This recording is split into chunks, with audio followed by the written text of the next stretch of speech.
Ce matin, le sous-lieutenant Maryse Traoré se prépare pour un exercice de vol solo à bord du Super Tucano. Chaque étape est cruciale et exécutée de façon rigoureuse. Avec son instructeur, elle passe en revue le briefing pré-vol. Ensuite, inspecte l'appareil minutieusement, vérifiant chaque point de sécurité avant de monter à bord.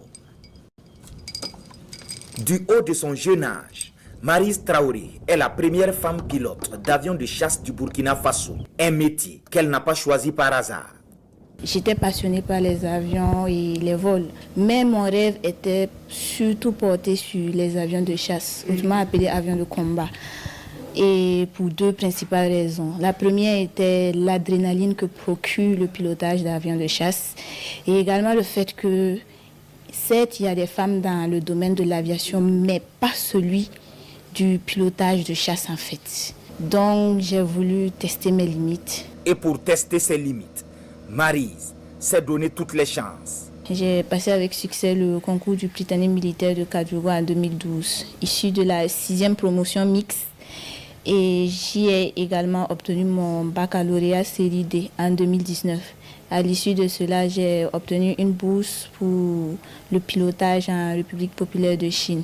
Là-bas, j'ai été formée durant 4 ans. Et en 2023, après avoir réussi avec succès tous mes examens, je suis revenue au Burkina Faso pour mettre en application tout ce que j'ai eu à apprendre là-bas. Une fois installée dans l'appareil, les ultimes vérifications s'enchaînent.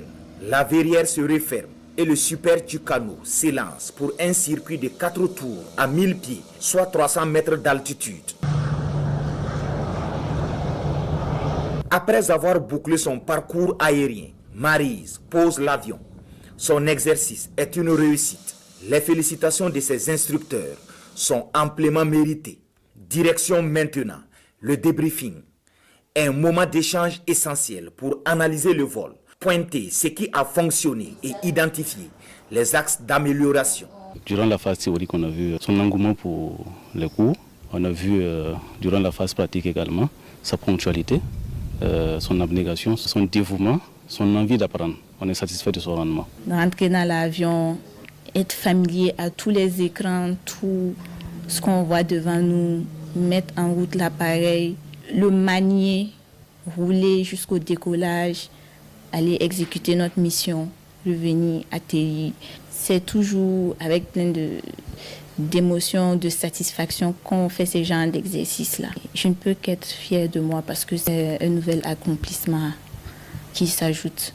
L'abnégation, le sens de la performance et le goût du résultat parfait sont les maîtres mots qui incarnent notre pilote. Une attitude qui force l'admiration de sa hiérarchie. Elle a su montrer par son engagement qu'elle peut faire la même chose que ce que les autres font. Et par ses résultats également, voilà, elle a pu faire la différence. Et aussi, c'est une qui s'est toujours montée professionnelle. Être pilote de chasse dans le domaine militaire, c'est vraiment l'élite du pilotage. Être personnel féminin ou non, là n'est pas la question. Est-ce qu'elle peut faire ce qui est prévu pour la chasse?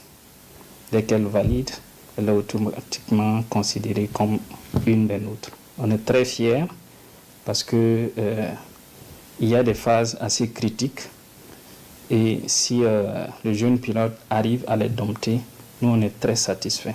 Maryse Traoré ne se contente pas de maîtriser le ciel en tant que pilote d'avion de chasse. Elle participe activement aux missions opérationnelles sur le terrain, contribuant à la reconquête du territoire national. Elle assume également diverses responsabilités au sein de la base aérienne 210 de Bobo Dioulasso. Notamment commandant de compagnie au niveau des moyens généraux et puis elle est chef des opérations au niveau de l'escadron. Donc elle arrive à relever le défi avec brio.